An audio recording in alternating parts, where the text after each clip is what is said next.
तो दोस्तों, हम 10 क्लास को पढ़ाते हैं, बिहार बोर्ड का तैयारी करवाते हैं। आज ये क्लास दोस्तों 5 नंबर का ये क्लास है। एक क्लास दोस्तों 5 नंबर का है।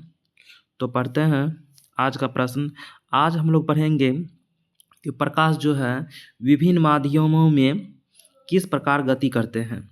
तो 1 नंबर का प्रश्न है, वायु में प्रकाश की चाल 3 × 10⁸ मीटर प्रति सेकेंड, अर्थात इसको हम लोग पढ़ सकते हैं 3 लाख किलोमीटर प्रति सेकेंड।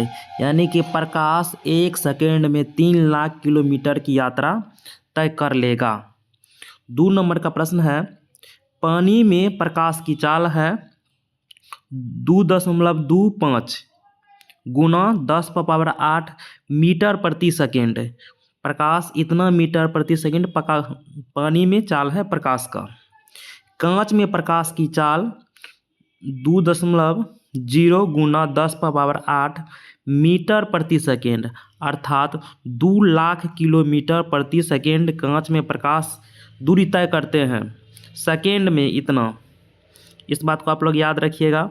नेक्स्ट प्रश्न है, तारपीन के तेल में प्रकाश की चाल 2.04 × 10⁸ मीटर प्रति सेकेंड। इतना ये प्रकाश चाल करते हैं किसमें, तारपीन का तेल में प्रकाश की गति है। नेक्स्ट प्रश्न है, प्रकाश के वेग की गणना सबसे पहले रोमर ने किया था। इस बात को आप लोग याद रखिएगा। वायु में प्रकाश की चाल है 3 लाख किलोमीटर प्रति सेकेंड। फिर से पढ़ लेते हैं। 2 नंबर का प्रश्न है, पानी में प्रकाश की चाल 2.25 × 10⁸ मीटर प्रति सेकेंड। तो दोस्तों इस बात को आप लोग याद रखिएगा कि प्रकाश जो है ना विभिन्न माध्यमों में किस प्रकार से गति करते हैं। तो नेक्स्ट प्रश्न को देखते हैं। ये प्रश्न है, सघन माध्यम किसे कहते हैं। तो पढ़ते हैं, जिन दो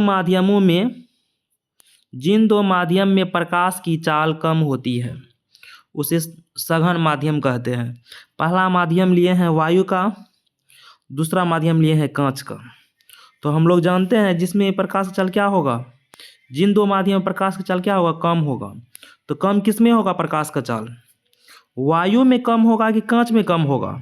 तो हम लोग जानते हैं प्रकाश की चाल किस में कम होगा, कांच में प्रकाश की चाल क्या होगा, कम होगा।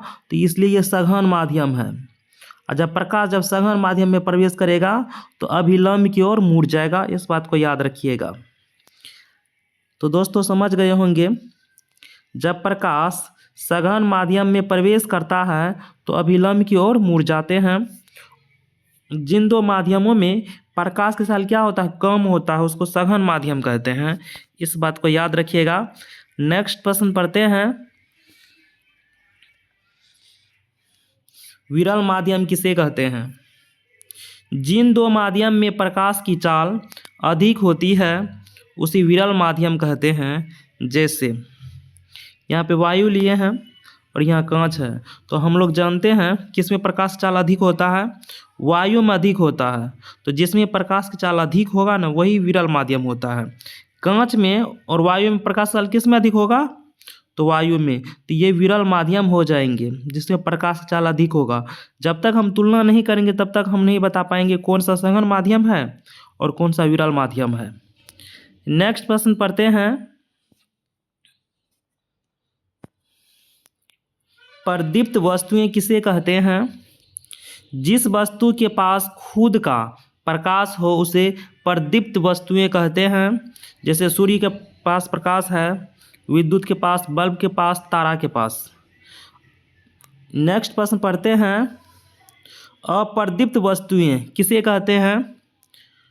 जिस वस्तु के पास खुद का प्रकाश नहीं होते हैं उसे अप्रदीप्त वस्तुएं कहते हैं।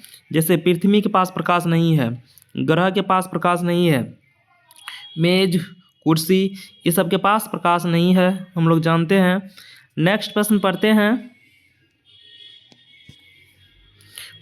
प्रकाश किरण किसे कहते हैं। प्रकाश एक सरल रेखा में गमन करती है। इस बात को याद रखिएगा, प्रकाश एक सरल रेखा में गमन करती है। जिससे प्रकाश किरण कहते हैं, जिसे यहाँ आप लोग तो जिसे प्रकाश किरण कहते हैं। इस बात को दोस्तों याद रखिएगा। प्रकाश के चाल कितना है वायु में? 3 लाख किलोमीटर प्रति सेकेंड। दोस्तों मान लो निर्वात किसको कहते हैं?